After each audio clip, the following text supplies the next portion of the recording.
जैसे हम बाल कटाते हैं बालों को स्वस्थ रखने के लिए, उसी तरह पौधों को कीड़ों और बीमारियों से बचाने के लिए और बेहतर उपज पाने के लिए हम कुछ पत्तियों और साइड शूट को हटाते हैं। इस प्रक्रिया को हम प्रूनिंग कहते हैं। इस वीडियो में देखते हैं कि टमाटर की प्रूनिंग कैसे की जाती है। प्रूनिंग के कई फायदे हैं। प्रूनिंग से नेट हाउस में चलने के लिए पर्याप्त जगह मिलती है। आपके पौधों को उगने के लिए बेहतर वातावरण मिलता है और बेहतर पैदावार देते हैं। प्रूनिंग के लिए आपको निम्नलिखित चीजें चाहिए होंगी: कैंची या ब्लेड, हटाए गए पत्ते या टहनियों को इकट्ठा करने के लिए बाल्टी। प्रूनिंग या तो सुबह 10 बजे से पहले या शाम 4 बजे के बाद करें, क्योंकि दोपहर में अधिक गर्मी के कारण आपके पौधों को नुकसान पहुंच सकता है।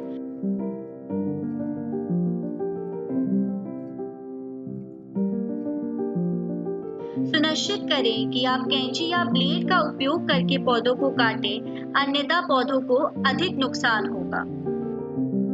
टमाटर की फसल में 4 प्रकार की प्रूनिंग होती है। इंटरनोड से साइड शूट की प्रूनिंग।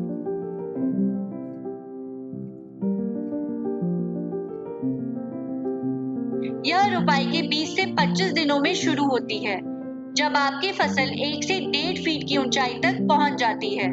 लगभग 20 से 25 दिन के बाद प्रत्येक नोड पर साइड शूट की तलाश करें। नोड इस तरह दिखता है। प्रत्येक नोड पर पत्तियां और साइड शूट होगी। यह एक नई शाखा की तरह दिखती है। फिर आप साइड शूट को ध्यान से हटा दें, जैसा कि यहाँ दिखाया गया है। यदि आप साइड शूट को बढ़ने देते हैं, तो पोषक तत्व आपके पौधे के सभी शाखाओं में बढ़ जाते हैं। इससे आपके पौधे को पोषक तत्व नहीं मिलते और आपकी पौधे की उपज कम हो जाती है। यदि आप साइड शूट नहीं हटाएंगे, तो आपके पौधों के साथ यही होगा। साइड शूट हटाने से पौधे स्वस्थ रहते हैं और अच्छी उपज देते हैं।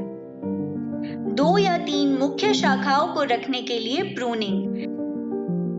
3 से 35 दिनों के बाद जब आपके पौधे 2 से 3 फीट ऊंचाई पर पहुंच जाएं, तब यह प्रूनिंग शुरू करें। प्रत्येक पौधे का एक मुख्य तना होगा और वह मुख्य तना कई शाखाओं में विभाजित होगा।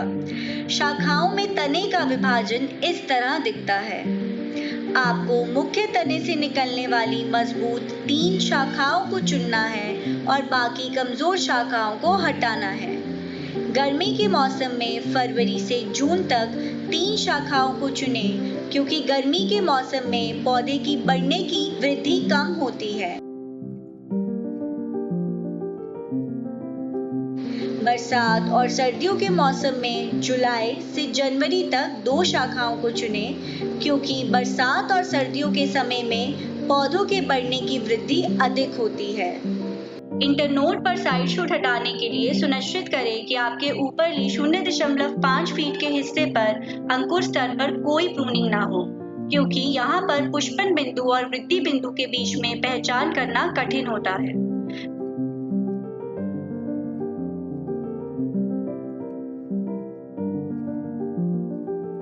प्रत्येक नोड पर साइड शूट को हटाने के बाद भी मुख्य तनों में सुनिश्चित करें कि आप केवल 2 से 3 शाखाएं बनाए रखें और नई या नीचे आने वाली कोई भी शूट को हटा दें।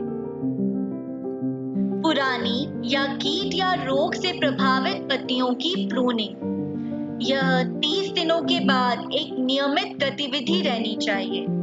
जब भी आप देखें कि पुरानी पत्तियां किसी कीट या बीमारी से गंभीर रूप से प्रभावित हैं, या फिर 50% से अधिक पत्तियों का रंग या आकार बदल चुका है, या फिर पत्तियां पुरानी और सूखी हो गई हैं, तो उन्हें हटाना जरूरी है, ताकि वह संक्रमण आसपास की पत्तियों में ना फैले। लगभग 60 दिनों के बाद पौधे के निचले हिस्से में प्रूनिंग करें। 60 दिनों तक फसल पूरी तरह से विकसित हो जाती है और 5 फीट या उससे भी अधिक तक बढ़ जाती है। इस समय तक पत्तों की आबादी इतनी अधिक हो जाती है कि पौधे वनस्पतियों से जकड़ा हुआ महसूस करते हैं। इस समय तक पौधे के नीचे फल लगना शुरू हो जाता है और कुछ पत्ते पुराने हो जाते हैं जो कि पौधे के लिए बोझ बन जाते हैं।